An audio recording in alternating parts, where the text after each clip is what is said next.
Зат есімнің жекеше және көпше түрі. Зат есім жекеше, көпше түрде айтылады. Кім, не сұрақтарына жауап беретін сөздерді зат есімнің жекеше түрі дейміз. Мысалы, аға, бала, қайық, шағала. Кімдер, нелер сұрақтарына жауап беретін сөздерді зат есімнің көпше түрі дейміз. Мысалы, ағалар, балалар, қайықтар, шағалалар. Зат есімнің көпше түрі лар, лер, дар, дер, тар, тер жалғауларының жалғану арқылы жасалады. Бұл қосымшалар көптік жалғау деп аталады.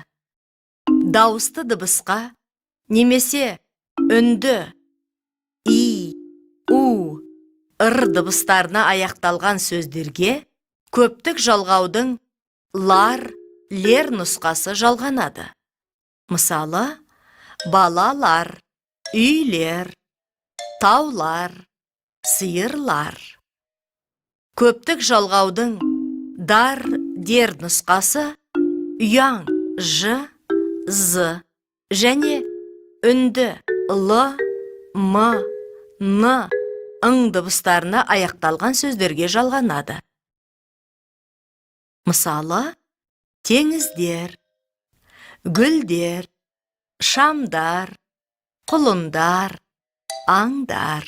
Қатаң дауыссыз дыбыстарға аяқталған сөздерге және б, в, г, д дыбыстарына аяқталатын басқа тілден енген сөздерге тар, тер нұсқасы жалғанады. Мысалы, балықтар, өсімдіктер, клубтар, ғалымовтар, биологтар.